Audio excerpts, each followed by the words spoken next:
Hey, good thinkers. Welcome to Good Thinking Live, Monday morning, right here on the West Coast of the United States and 4 p.m.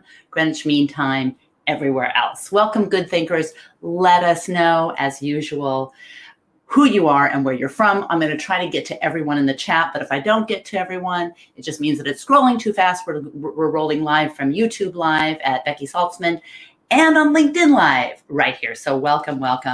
Again, who are you? Let us know who you are and where you're from. And please make this interactive, because today we're going to delve into something that is so practical in our lives, and particularly as a tool for decision making. And that is our gut, our intuition, and how we think about intuition, and then what the science reveals that can be very helpful to know when you're getting ready to slip into the trap of intuition and how to avoid it. So that's what we're going to do. My first question to you is, and then I'm going to welcome people. As you start thinking about this, I'm going to welcome people on a scale of 1 to 10, 10 being for everything, 1 being for nothing. Well, maybe say 0. From 0 to 10, how much do you trust your intuition?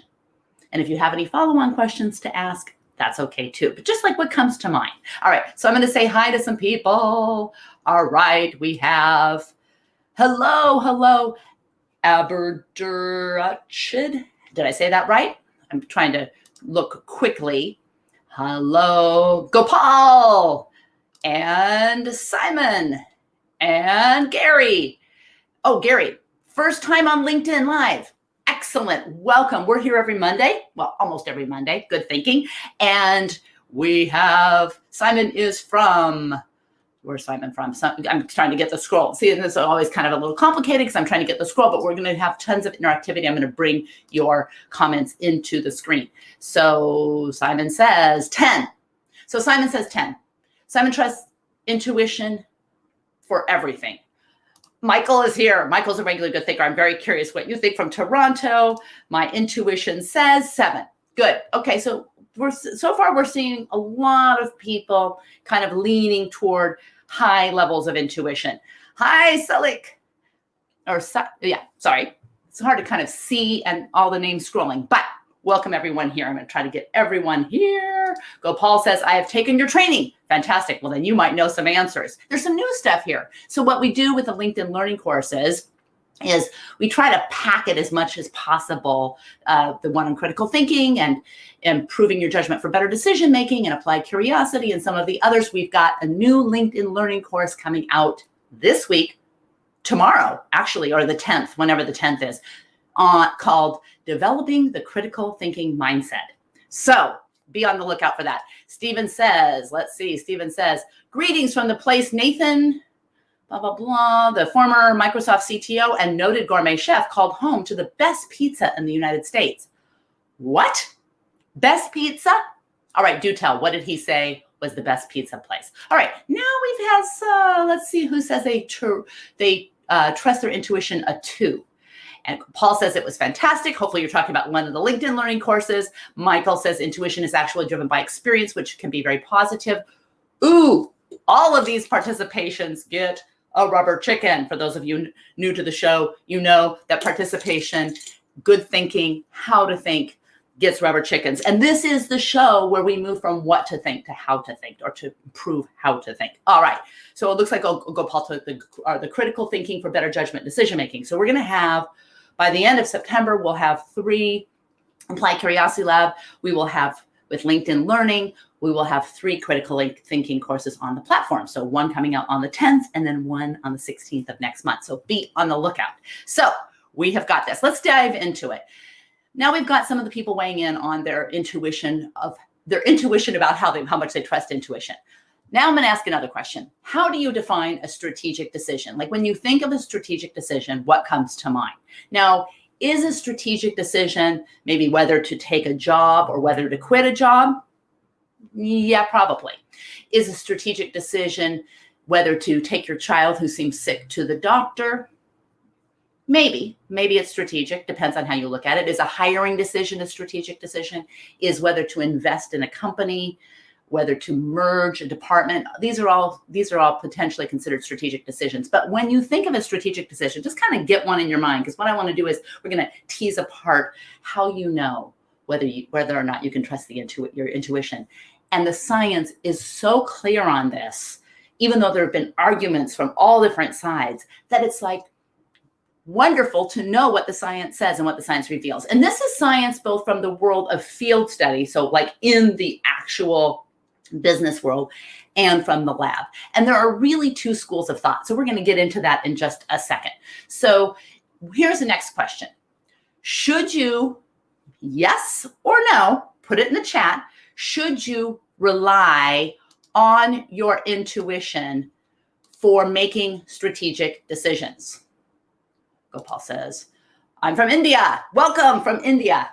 Great home to many good thinkers. Anyway, should you rely on your intuition for making strategic decisions? Because not all decisions are strategic. Some are just decisions that you make, whether to have coffee or tea. That's not a strategic decision. I mean, I suppose it could if you were, I don't know, in some different context. I guess the context determines whether something's strategic, but strategic decisions tend to be, they seem like decisions you made maybe over and over again, but there's so many variables that it's really a unique decision.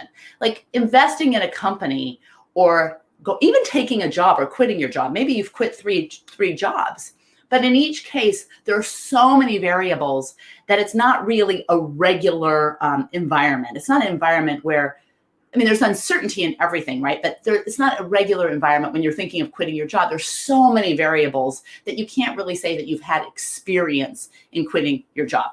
All right, so let's see what we've got. We have got no intuition. Simon says no intuition is not reliable for strategic decisions. And I'm going to say that's a little hint, because according to the research, that is true. That is very true. And Ziola says, no. So for strategic decisions, not so much. And we'll get into how do you know? But then when can you? And in what situation can you trust your intuition? Maybe someone else should not. So Michael says intuition is we've skipped that. We've got Michael, rely on intuition. If you have some experience on the topic, you can also rely on someone else's intuition.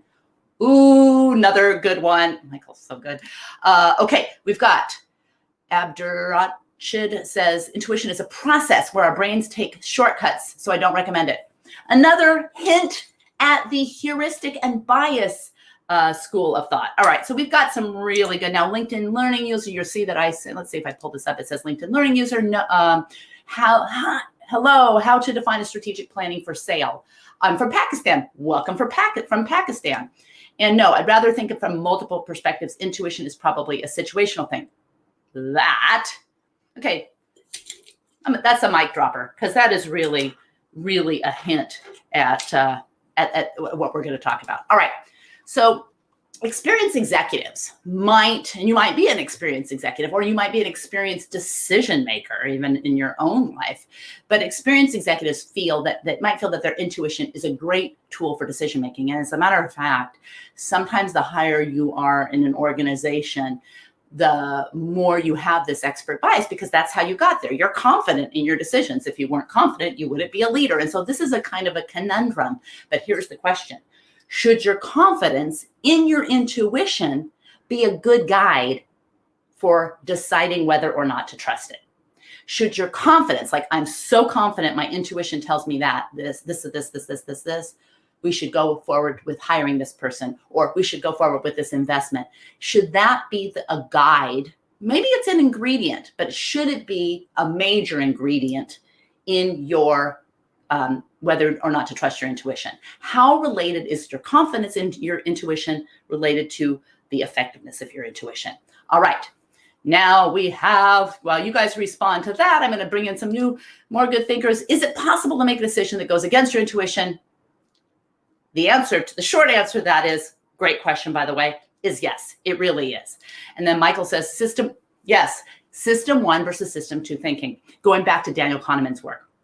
And some very interesting work. We're going to borrow from Daniel Kahneman in this, because he and his late partner in behavioral economics crime, Amos Tversky, really did start and launch the one of the two thoughts, one of the two camps of decision making.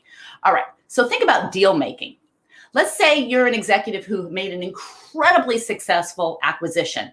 Everyone's written about it. It's been in, in Inc. magazine. It's been on an article was written in Harvard Business Review about it. Maybe it was even turned into a Harvard Business School case study. You've launched. You've been very successful in this launch of a company. So the board says, hey, look at this person over here who acquired, in this case, we'll talk about Gatorade.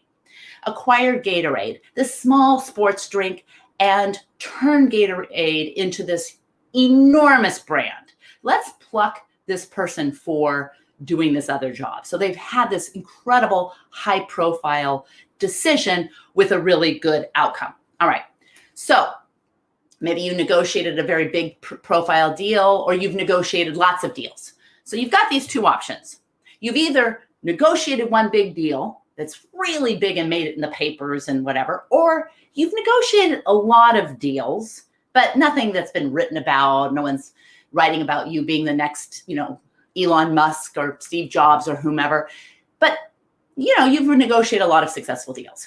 Now, which type of expert, A, one huge big deal, or B, lots of deals, which type of expert would you rely on more, or if it was you, under which condition would you rely on more on intuition to guide decision making? Which one? One big deal everyone's writing about, it's huge, it's complex, or little deals that are not so complex that, worked out really well. Both things worked out well. Huge deal, lots of little deals. A or B, which would you rely on more for your intuition? All right, so we're going to see what we have here. Let's see okay. Anmal says, whenever me and my mom's intuition about a decision matches, we rock it. Okay, that is good, because actually averaging intuitions, although if you're as close as my mom and I used to be when she was alive, then it would be like we're melding the same thing because we didn't have enough of a difference of intuition. But that's good. I like it. And then Michael says, confidence versus overconfidence. As long as you don't feel you are the smartest person in the room, listen to feedback is crucial for finalizing decision. B. Okay, so I'm going to say B.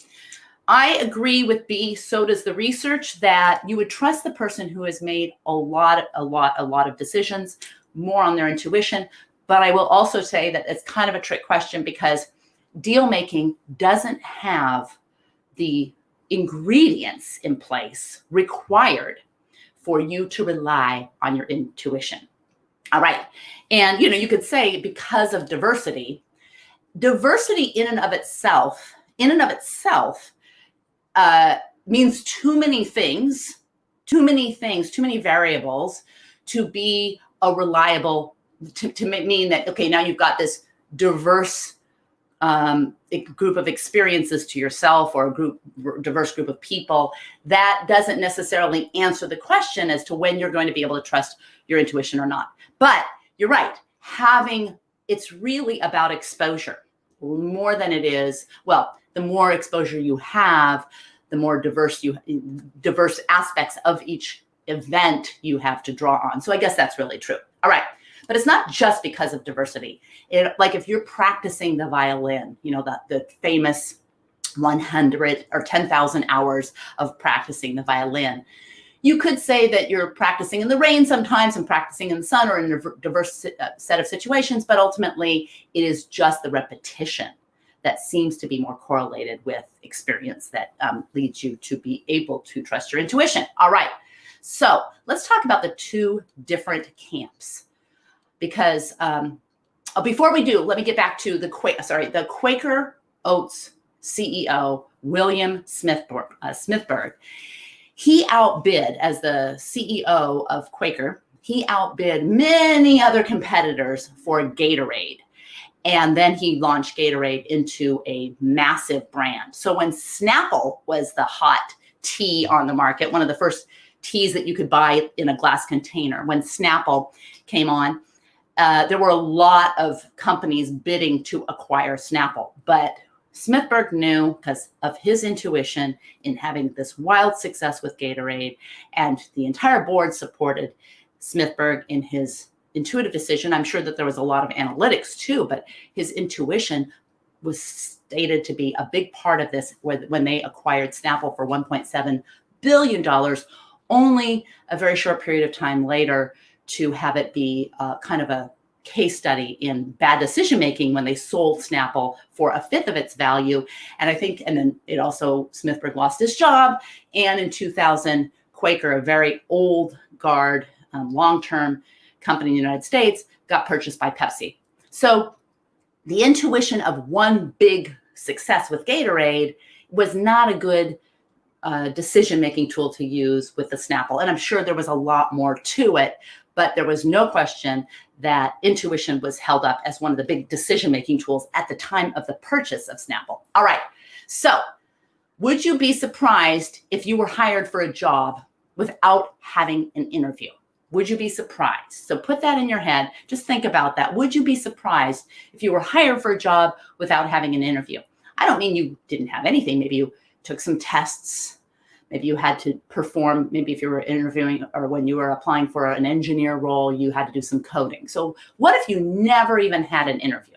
All right, just put that in your head. And we're going to get into the two views on intuition. Gary Klein is a pioneer in what they call the naturalistic decision-making research. And naturalistic decision-making researchers study real pros in their environment, real experts in their environment. So field research. And these folks are said to be guided by intuition, kind of like Smithberg with Quaker Oats and Gatorade and Snapple. So they look at military commanders, they've looked at police officers, grand chess masters, medical pros, nurses in the neonatal unit. These folks are said to be, like I said, guided by intuition. And there's a famous story of a fire chief whose intuition told him that a house that was on fire was going to collapse. And when they asked him, how did you know when no one else knew? Because fires are really loud, and it wasn't loud when he went in with his team, and he was able to save his team with supposedly his intuition. And when they looked further and delved further, he could actually state some things that he relied on, or he recalled that he referred to as his intuition. One, it was really hot when they entered, and two, it was really quiet. And that quiet was a little hint, along with a very hot room, that something was happening that was unusual. So Professor Klein talked about how this naturalistic kind of intuition is what drives people. It's experiences that they recall. Then Daniel Kahneman and Amos Tversky come along and say, you know what, humans are not to be, we should not rely on our brains, because we are just riddled with cognitive biases and heuristics that lead us to making not only irrational decisions, but predictably irrational decisions. And that whole school of thought launches, and then it becomes this arm wrestle between Klein and Kahneman, and the naturalistic intuition and the heuristic and bias intuition. All right, which camp do you kind of agree with more? That, you can really trust your intuition. If you're an expert and you're an expert, you can trust your intuition. Or you know what? No matter what, you shouldn't trust your intuition just because you're confident about it. So camp A or camp B. So you can say naturalistic or biased and heuristic. Okay, let us know. Now we'll get to some comments. I missed some scrolling. We've got Amesh says range of experience is range of experience is what you meant by diversity. Good, perfect. That's what's so hard, because diversity is such this word that means so many different things, but range of experience, absolutely. Was it intuition for Gatorade or ego? Ego is not entirely untethered to intuition, or do you think it is? Do you think ego and intuition are completely untethered? This might be the chance that interviewer was observing my LinkedIn feed and found that I am active. And that led him to hire me without an interview. Okay, intuition. April, welcome, April. Success coach, April, also great thinker. Welcome. All right, so we've got these two camps. We've got these two questions out there. We've got the question of what would you do if you were hired without an interview? Would that be weird? And then we've got these two camps. So we've got two questions out there. So are you more in the, you know what, if I'm an expert, I can really rely on my intuition. So for those of you who are saying you rely on your intuition a 7 or 8 or 9 or 10, maybe you're more in the naturalistic decision-making research camp. But for those of you who are like, I don't think my intuition is something I should really rely on, even though I might be an expert in some things, maybe you're leaning more toward the bias and heuristic side of the fence. All right. So then what happens? What happens? Well, Kahneman and Klein square off. So they're doing all this kind of research and writing and publishing, one saying one and one saying the other, and they're kind of butting heads. There are these two sides butting heads, but they decide to do something that is so wonderful and unfortunately too rare in today's environment, which is they decide to come together and really try to see why these two brilliant researchers are so much in disagreement. And they come together in a very famous paper called Conditions for Intuitive Expertise, a Failure to Disagree. So what do they find? They find that they fail to disagree. Well, how could they fail to disagree? Did any of them change their minds? I mean, when was the last time you learned of someone who was so strong in their beliefs and so publicly strong in their beliefs and so well published and strong in their beliefs who actually changed their minds? Well, they kind of changed their minds. And we'll get to that in a minute. And we'll get to what their studies revealed and what you can do about it. But I have to say hi to some people who were on the show. Okay. Mr. Ding from Senegal. Hi from Senegal. Welcome. And April's in, I'm in the intuition camp. So she's in the naturalistic deterministic camp. And which, by the way, there's not one right answer, but for whether one camp is better than the other, but there is a right answer for when you can trust your intuition. So that's what's so cool. All right. Hussein, intuition is not included in the formal decision-making steps, but some leaders abuse it with good percentage in addition to the availability of necessary information to make a decisive decision. Fantastic. And we're working on some interesting work here at Applied Curiosity Lab on the strategic decision-making. So stay tuned. But absolutely super interesting. It's not part of necessarily the formal decision-making process, but there is a point in time where it might benefit from being brought in as long as you hold off. So that's really good insight. All right. Since I can remember, I've always been a firm believer in trusting one's intuition. All right. What does that mean? You have a situation where you're needing to make a big business decision. How do you know when you're trusting how do you know? Do you just, whatever your kind of feeling is, I'm leaning toward that? And how much do you kind of dissect that to determine if you're getting little hidden clues? That's my question. So that's a good, hi, Pooja. And let's see, we've got flexibility to change your mind is one of the foundation. Yes, absolutely. Being able to change your mind is required for critical thinking. Hi from Croatia. Welcome, welcome. Bizerka. Anyway, I might be pronouncing your names wrong, but that does not mean that I am not incredibly glad you're here. So welcome, welcome. All right, let's get to it. What did their study find? The paper demystified intuition, and it offered a definition of intuition that both camps could agree on. It mapped the conditions that separate true intuition or true intuitive skill, which is really the key.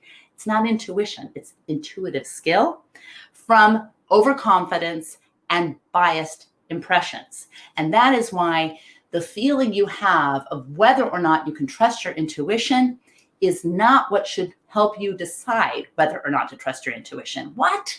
How can I even think of this? Stay with us. We're going to get right to it.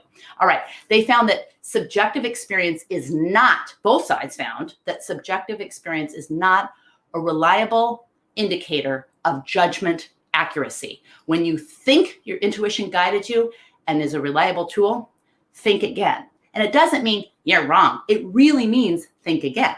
And that's a little hint, because the situation where you can rely on your intuition has very specific elements. And I've come up with this little thing. I think we talk about it is it in the Critical Thinking for Better Judgment Decision course or one of the other courses? But think of it as REF, R-E-F, your personal intuition referee. All right. Now we've got, of course, your name is not coming on, LinkedIn user. I think intuition sharpens with experience. And that really is a hint at what they found too. So that's a really good point, really excellent point, because what these researchers found when they came together was it's intuitive skill. But there needs to be, it's not about whether you can trust your intuition, it's when you can trust your intuition. And here are the conditions. There was a little confusion. I've had some LinkedIn learners come back and say, wait, what's the difference between regularity with REF? So regularity, REF rather stands for regularity, exposure, and feedback. And so some people said, what's the difference between regularity and exposure? Because like if you just experience something, isn't it regular or doesn't it have regularity? Regularity is about the environment. Exposure is about how many times you're operating in that environment. And the environment has to be regular. Doesn't mean that there's no uncertainty, but the environment has to be regular enough where you can have some amount of predictability. Now, in a chess game, you are a novice chess player. It's a regular environment, but you don't have the exposure. Like a grandmaster, you're operating in a regular environment. There's some parameter. Even a neonatal nurse, for example, there was a situation where Gary Klein had researched these neonatal nurses who could identify babies that needed to have oxygen or some kind of extra treatment before their tests came back. And he said, well, this is intuitive. And in this case, it really was an intuitive skill because these neonatal nurses were operating. There's a lot that can go wrong with babies, but it's a regular environment versus whether you're investing in the stock market. Not regular. You cannot use your intuition for investing in the stock market, by the way. Doesn't work. So these regular environments tend to not be the kinds of things where we are making strategic decisions at work. Strategic decisions, hiring decisions, investment decisions, even decisions on whether to quit your job or not. Sorry, I'm losing my voice. Are not regular, is not a regular environment. So you have to think, is there regularity with this environment? R. E. Do I, or does this person, those of us who want to use borrow someone else's intuition, which can be good, does this person have enough exposure? So the fire chief, the fire commander, it was a regular situation. Of course, there's tons of variables in a fire, but they are variables that you could kind of understand and maybe learn in a classroom and cover most of them. And you're always going to take into consideration all this uncertainty, because uncertainty is, a fact of life. But this fire commander had enough exposure in this situation, hundreds, if not thousands of fire cases, to have the kind of exposure necessary. And then the third condition, F, so R-E-F, the third condition is feedback. The feedback has to be immediate. So you make a chess move, you think, oh, okay, my pawn just got taken or whatever. Or even throughout a chess game that takes many hours, you're getting feedback as to whether different moves worked or not, and then whether you won or lost. So the feedback, if you are an executive or even a public speaker, let's say you're a public speaker, and you are launching your career, and you are speaking to all these different audiences, but let's say you always kind of do keynotes within a conference setting. That could be a regular situation. But until you've done enough and you've gotten immediate feedback, you should rely on other things other than your intuition to know whether you were good or bad or success or failure. So that's when you should not probably rely on your intuition until you've had enough exposure. So these regular environments with enough exposure with immediate feedback. Okay. So Alan says, heuristic, definitely about 90% of my decisions are data-driven, especially in engineering and investing.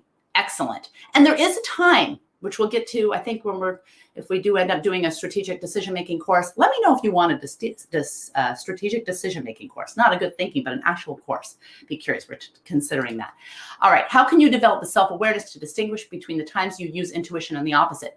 Really good question. It comes down to REF. Does the situation have a controlled, predictable validity? Can you rely on this environment without too many outside things. Investing, no.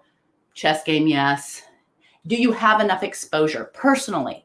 Do you have enough exposure where, like these neonatal nurses, the new ones didn't have that intuition, but the ones who had been around a long time, they didn't really know. Why did I know that this baby needed extra attention? How did I know? Well, when you piece it out, they had a skilled intuition because they had developed, they knew things that they didn't even realize that they knew because it was a regular environment. They had enough exposure and they had immediate feedback to see, okay, did that work and did that not work? So REF is a great tool. Your confidence in your intuition, not a great tool. And I know that that's a bummer because all these books are written on how to trust your intuition. And that's all really true and good. But the situation determines whether you should trust your intuition more when you can trust your intuition than whether you can trust your intuition. So by definition, strategic decisions are complex and they don't have regular environments. Each strategic decision is more different from the next, so that more than we might realize. Of course, it's always good to have a reference class, a base to say, okay, how can I apply what was learned over here to this situation? But each situation is different enough where, a reference class is a better decision-making tool, for example, than your intuition. Anytime you have a strategic decision, it's fine to find these similar cases, and you should. All right, let's get to your comments. Intuition is a helpful tool to decisions you have to make. It is a helpful tool to decisions you have to make when you have regularity, exposure, and feedback. Not when you have this inkling that it might be a good tool. All right, I would love strategic thinking course. I would attend. Fantastic. We are thinking of putting together. How many of you are on LinkedIn Learning? How many of you are on LinkedIn Learning? Cheers to LinkedIn learners, because wow, the courses that are coming out and the courses that are on that platform are blow my mind. Amazing, amazing, amazing. All right, so can you embrace this definition of intuition? Can you embrace maybe putting aside your confidence in your intuition and relying on REF? Regularity, exposure, and feedback. Can you embrace this confluence or this coming together between the naturalistic, kind of deterministic, and the heuristic and bias to say intuition is not some ethereal thing wandering around. It's a skill that can be developed when the conditions are right for applying it. All right. Yay. We have you, LinkedIn Learner. April's a LinkedIn Learner. Beth's a LinkedIn Learner. Cheers to, and rubber chickens to the LinkedIn Learning. We're going to wrap this up. There is no such thing. As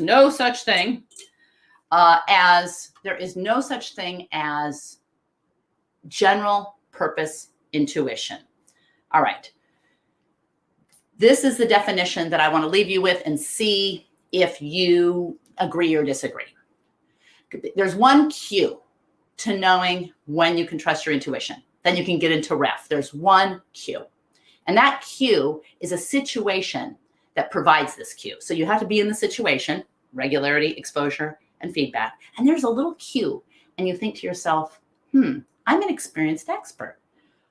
The cue is, do you have access to information in your memory that you can recognize, that you can dissect and recognize? So the fireman, or the fire commander rather, it was a guy, could be a woman, the neonatal nurses.